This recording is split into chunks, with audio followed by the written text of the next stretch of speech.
Welcome back, guys. Thanks for joining me for another video. This one's going to be about different paper types, specifically different paper types that are the best to use for your alcohol markers, be they Copics or any of the other fun brands that we mentioned in the last video that we did. The things that you tend to look out for when you're looking for marker paper, or paper for your markers I should say, is can it blend nicely? Does the paper get oversaturated too quickly? Does it start to peel up? All that kind of stuff. So hopefully I've got a fair few types of papers ready to test out here.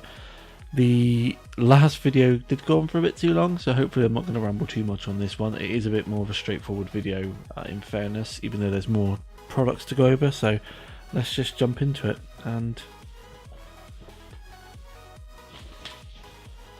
the first one we've got is your standard printer paper. So this is printer paper at 90 GSM. In fairness, this is quite a good printer paper. So what we're going to do is very quickly, I'm just going to scribble in these boxes and I'm going to make sure that everything is as I expect it to be. Back in a second.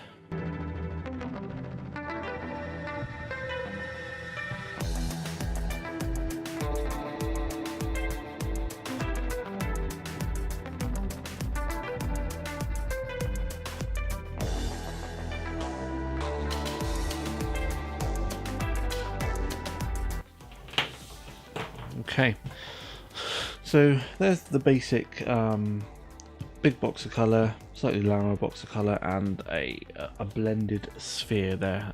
This blended sphere doesn't look too bad. It could look a lot better, but the last thing we've got to do is the traditional manga eye that I've got here. So you'll have to excuse me. I have no idea if these colours are actually going to blend or not, because they've just the way the Copics work is that they have like blending groups, and I've just picked two from the same blending group. So hopefully this will work out, but it's not too bad. Yeah, normally you'd go a little darker again in the top there, but for this is fine. Okay, so there we go. We've got our examples there, and they don't look too bad, do they? They look okay, passable, and that's absolutely fine. The issues that you're going to have with this paper, the big issues are, first of all, look at that. That's gone straight through a sheet of paper onto the paper behind, and probably, yeah, at least one behind that as well. Two, in fact. So we've got 1, 2, 3, 4 pieces of paper used by these pens. Secondly, I'm not sure if you can see this, if this is going to stay in focus or not. There's feathering around the edges of these. They've gone over the lines massively because the paper is just not, it's not thick enough to hold that amount of ink, so it starts to bleed out into the paper around it. Yeah, it is what it is. This stuff's, you know, super cheap. It's good for your printer, not really good for Copics. Next is cheap cardstock. So I'm going to do the exact same thing again with this. I'll be right back. There we go. So again, all looks okay at first glance. It does want to bubble up. The thing with alcohol markers is it's really difficult to get them to pill up the paper like a water-based marker would. So if you've got like a Crayola or something and you're just, you know, you're colouring and colouring, it will, the paper starts to kind of wear away. It's really difficult to do that with alcohol-based markers because the alcohol evaporates before it can soak into the page. This stuff just wanted to do it. Again, exact same issues we had before. It's going to bleed through dreadfully onto the back. It feathers around the edges like nobody's business, and this stuff actually felt really nasty under the nib of the pen as well. So it felt like it was actually possibly even doing some damage. So yeah, no to that one too. Next up, we have a cheap sketchbook. That is I think another one from the works. I'm not sponsored by them, honest. It was £1 for something like, let me just check. It was £1 for a 30 sheet sketchbook at 130 GSM. So not a bad deal if you're just going to be scribbling away in it. But let's see how it deals with the pens.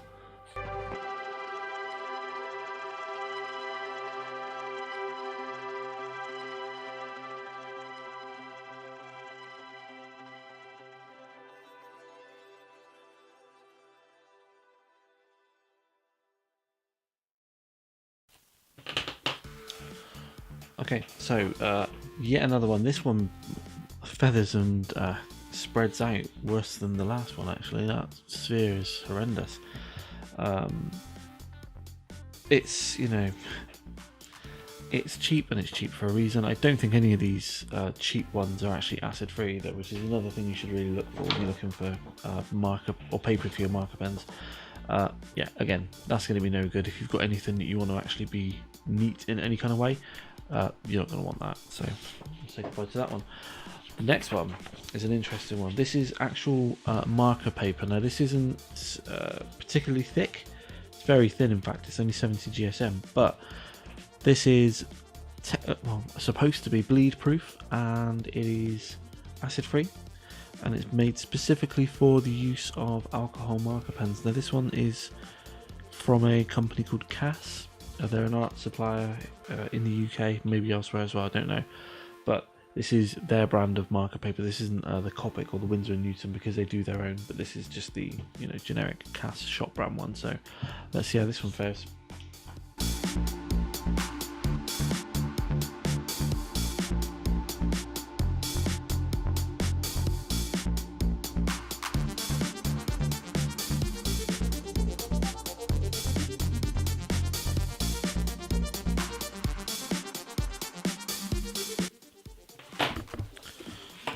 There we go. So that's the marker paper. It's a bit of a weird one, this, because it is instantly, the paper feels nicer to put pen to.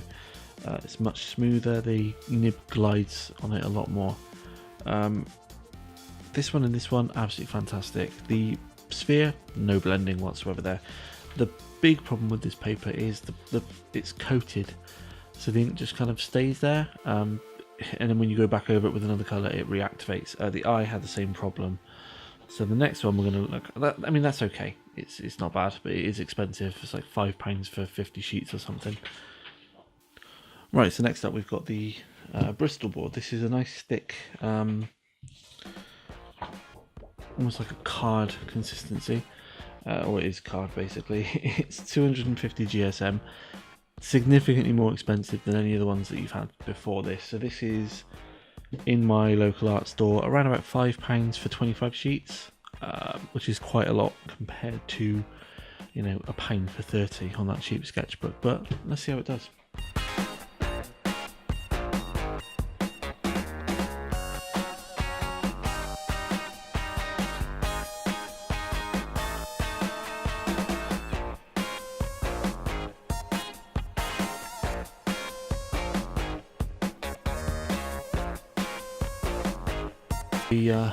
The Bristol Board, that is an altogether different experience to the cheap cardboard, and as you can see by the blending there, definitely a different experience to the marker paper too.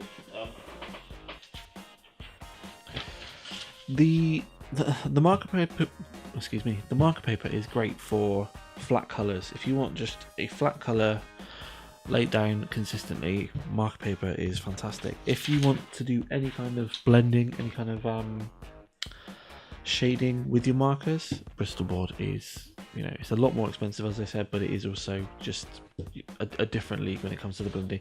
There is going to be a little bit of bleed on the back of this one, which you don't get on the marker paper. The marker paper is, as I said, it's coated specifically to prevent that, but you know, just put down a sheet of printer paper behind you and, you know, you're golden.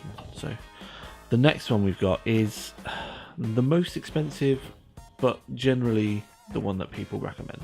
This is Expressive blending card. Now, this stuff is crazy expensive. I live in the UK and it's really hard to get hold of this stuff. Over here, the seller I found had it for 25 sheets and it was £14 or something, so almost 3 times the cost of Bristol Board.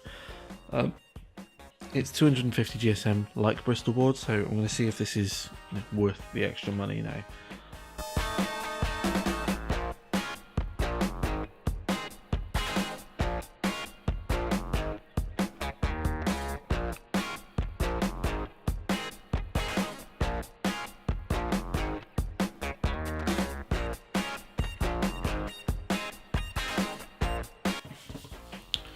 there we go. That's the Copic, or the Expressive blending card. Sorry, it's got Copic on the label, is why I said that. It's not. I don't think it's by Copic, but that is absolutely blissful to use. It's smoother than the Bristol Board. It takes the colour better than the Bristol Board does. It blends easier. It's so good. I can see why most people recommend this one over the over most things. I mean, you can't really get an idea of it under these lights. Unfortunately, my lighting setup's not great at the moment, but it just generally, I mean, the thing that I notice the most in person, which you can't really see on camera, is that the Bristol Board has got a lot more of the mottling effect going on over the colours, where the Expressive blending card really doesn't have that problem. So do we get any bleed on that? Yeah, so you get the same kind of, roughly the same amount of bleed as you'll get on Bristol Board as well. So top stuff, but really expensive. So those are the main papers that most people recommend when they are talking about using a alcohol-based marker. The other kind of papers that you can get are, I don't think I'm going to bother with this one. It's a watercolor paper. So this is kind of 300 GSM, really thick. It's meant to absorb a lot of water. The problem with that is it also absorbs a lot of alcohol, so your ink will just, I'm hesitant to do it, but what have I got? I got an RV29, I got 2 of these. These things are refillable, by the way. I didn't mention that in my last video, but these things, as expensive as they are, you can buy refills for, I don't know, like £7 or £8 and refill them. I think one of these will get 10 refills. So that's pretty good value when you look at it like that. But anyway, let's see how I can feel. I mean, that is soaking up a lot of ink, and the problem that I'm going to get here is I don't think this is going to blend because it's soaking it all in. Let me try with these two.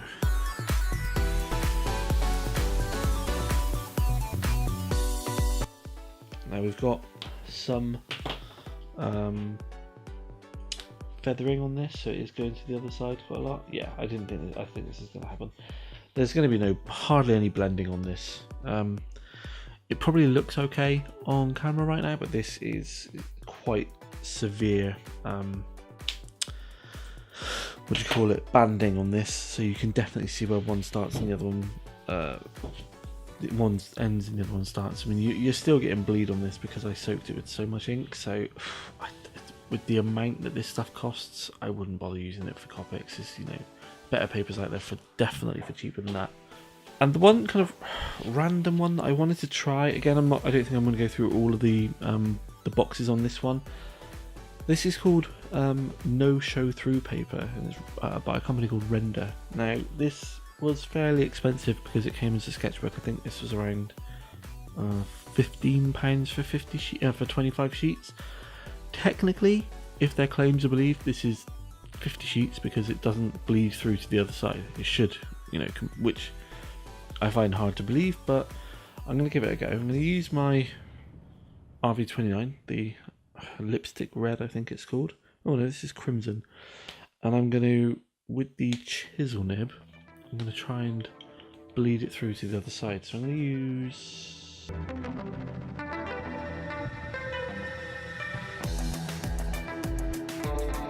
Okay, so I am absolutely going to town on this. The paper is actually wet from how much ink I just laid down there. So technically that shouldn't have bled through to the other side. I don't have, I'm not...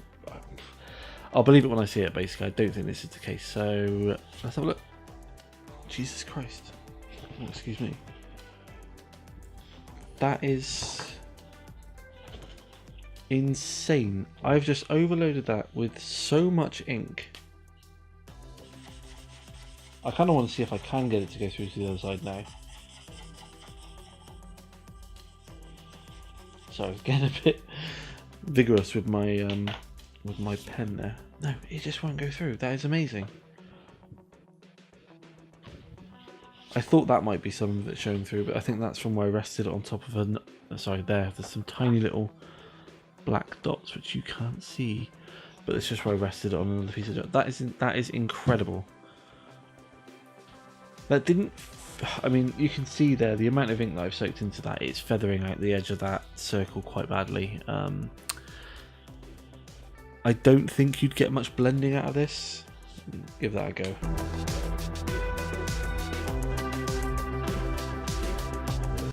I guess the advantage of this stuff is if you don't get your blend immediately, you can just keep going back over it until you're satisfied, because it's not gonna, it's not gonna go through to the other side. That has blown me away, and that's actually a nice blend too. That's it.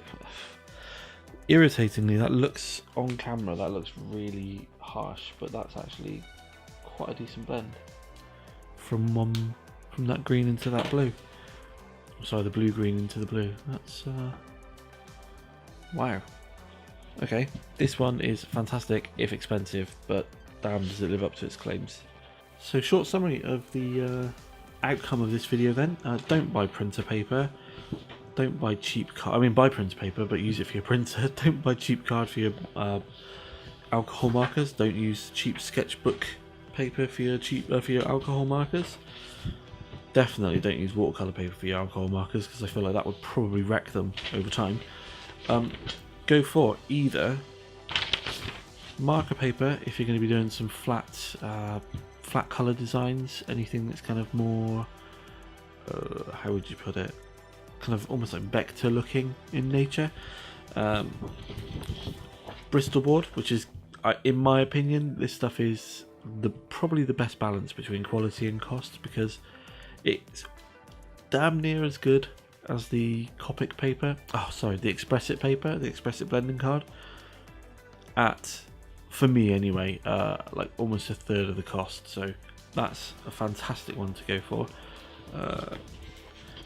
If you can go for it, if you can stretch to it, the Expressive is just, it's in a league of its own. This stuff is absolutely fantastic, and it will make you enjoy your pens a lot more. And if you fancy just having a bit of a play with something unusual, try and get hold of some of this no-show Thru paper, because that was really, really surprising, and I didn't expect that to last up as much as it did to the paper, to the pens. So yeah, thanks for watching this video, guys. If you learned anything, or if you enjoyed the video at all, leave a like on it. Please subscribe to the channel, and you know, leave any comments in the comment section down below to let me know what you want to see on future videos. The next one, I think I'm going to be making a video on inking pens, so pens that I use for my line art, because you can see here this one got no smudge on that at all, which is, you know, a problem that I came up against when I started using these markers. So make sure you come back for that one, but in the meantime, have fun.